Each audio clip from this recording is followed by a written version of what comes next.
Vídeo 15. Letra D, a infância de 0 a 5 anos, página 73, fundamentos.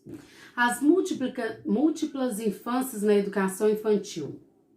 A concepção de infância como categoria social, ou seja, grupo social que tem reconhecidas as suas características, vem sendo construída a partir das transformações sociais, num processo que situa a partir do século XVIII.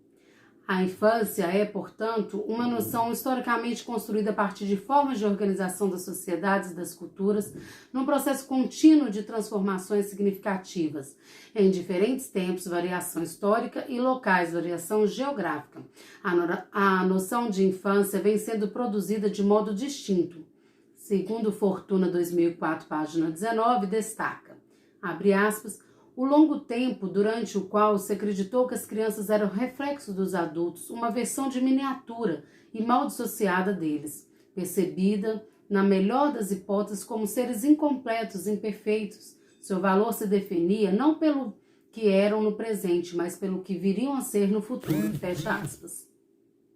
Atualmente, a compreensão sobre a infância remete os reconhecimentos desses sujeitos como seres humanos plenos, que estão vivenciando uma fase específica do desenvolvimento biológico e, em função disso, apresentam necessidades e características próprias. Devem ser respeitados e compreendidos dentro dessas especificidades e não em comparação com os adultos.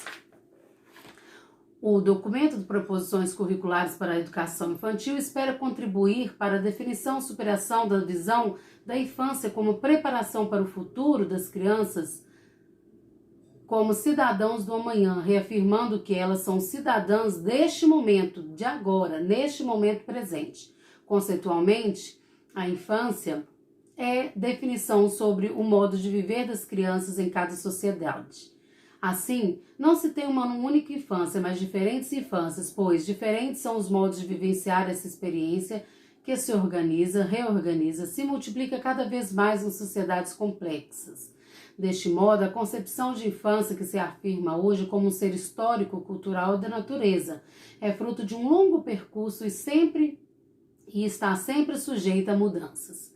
Nessa perspectiva, a criança é sujeito histórico, sócio-histórico-cultural e da natureza, significa e representa o mundo, participa de uma determinada cultura e dialoga com ela, e, num contexto histórico, deixa suas marcas. Então, a criança como sujeito sócio, histórico e cultural e da natureza.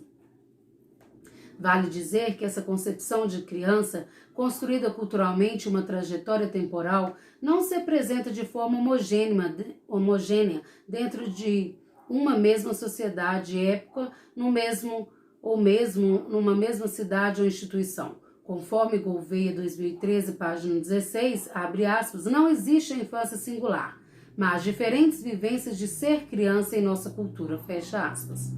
Na relação temporal entre as crianças de hoje e as de ontem, que se costuma estabelecer, os professores e educadores precisam construir algumas relações fundamentais para que sejam capazes de conhecer a criança concreta e real com a qual trabalham. Devem buscar ver na criança com a qual convive os pontos de interseção com a criança que eles mesmos foram. Devem buscar identificar as principais diferenças entre as experiências pessoais de sua infância e das crianças com as quais atuam. Estarem atentas a esses sujeitos, suas histórias e diversidades. Verem refletida a criança atual, aquela definida por padrões individuais, e evitarem permanecer sempre na percepção de criança definida por padrões universais.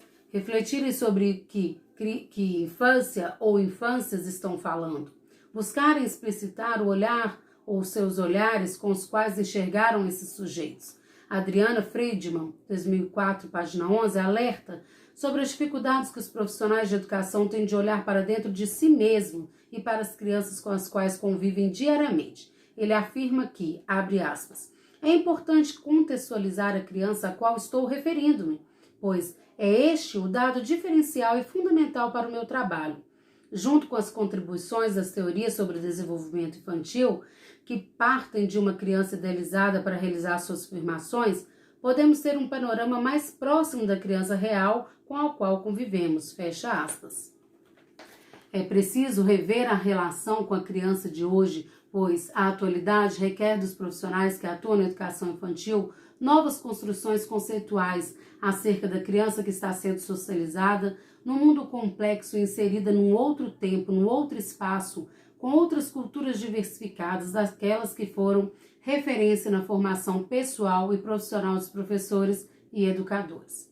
Sem dúvida, na medida em que mudamos os valores culturais, os bens consumidos, a tecnologia à disposição dos recursos disponíveis para a educação, as formas e o volume de conhecimento, a dinâmica das relações sociais, mudam também os comportamentos e habilidades necessárias para a plena inserção dos indivíduos numa sociedade.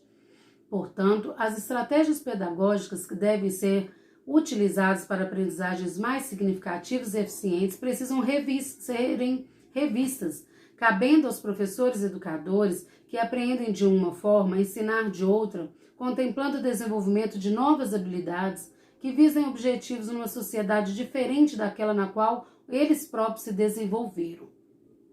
As crianças possuem modos muito singulares de sentir e de pensar o mundo que os cerca.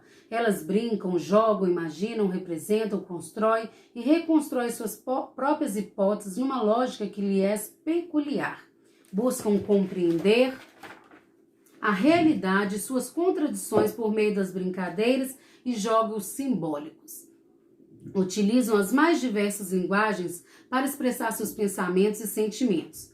Dependendo da diversidade das condições sociais de pertencimento, como a classe social, gênero, religião, etnia, ou das suas condições físicas sensoriais, as crianças são tratadas de maneiras diferentes e pensam sobre elas de modo como os adultos que as cercam, concebem as experiências que lhes devem ser proporcionadas para que elas vivam a sua infância. É papel da instituição educativa conhecer tanto as regularidades do desenvolvimento das crianças, como também ter claro que esse desenvolvimento não é universal, mas apresenta singularidades e diferenças. E, a partir desse conhecimento, promover a vivência de experiências educativas intencionalmente organizadas, capaz de potencializar seu desenvolvimento, respeitando sua identidade.